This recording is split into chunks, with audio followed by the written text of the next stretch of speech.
So ang Clippers sa season ito ay nagdedelikado laban sa Dallas Mavericks dahil sa matchup nila ngayon sa first round ng playoffs. Hawak na nga ngayon ng Mavs ang 3-2 advantage sa kanilang Game 7 series. At isang panalo na nga lang ang kinakailangan ni Luka at Kyrie Irving upang maka-advance na sila sa West Semifinals laban sa OKC Thunder.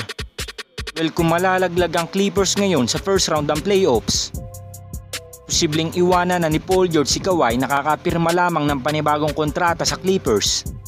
At bago pa man sila tumungo sa playoffs ay ito na nga ang kondisyon ng former All-Star. Dahil kung wala nga mangyayari sa pagpasok nila ngayon sa postseason, susubukan nga ni Paul George na pumasok sa free agency at makikinig nga ito sa alok ng ibang mga NBA teams.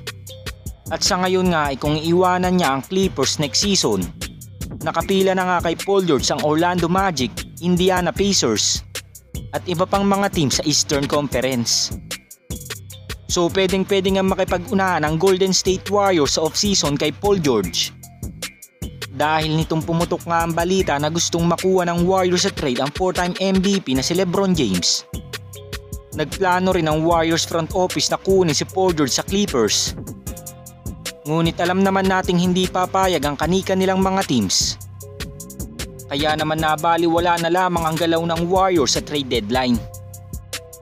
Well, sa season ito ay napakaganda nga ng ipinapakitang performance si Paul George sa Clippers.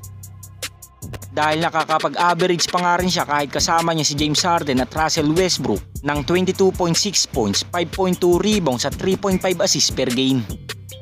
Napakaganda nga niyang ipare sa 2-time MVP na si Stephen Curry.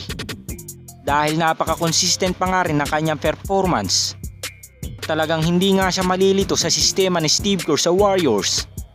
Dahil kayang-kaya nga niyang mag-adjust ng kanyang laruan. Kayo mga Lods, sang-ayon ba kayong mapunta si Paul George sa Warriors next season? Comment down below lang mga Lods. Samantala sa paglaglag ng ilang mga teams ngayon sa first round ng playoffs, todo ang mga parinig ngayon ng former Defensive Player of the Year na si Dwight Howard sa lahat ng NBA teams. Dahil sa kanyang social media account, makikita mo nga ang litratong naka-jersey ito ng Milwaukee Bucks at Sixers na alam nating kaka-eliminate lamang kanina sa first round ng playoffs. So si Dwight Howard sa ngayon ay naglalaro sa liga ng Puerto Rico at dun nga niya kasalukuyang binubuhay ang kanyang karir sa paglalaro upang ito nga maging daan niya upang makabalik siya sa NBA.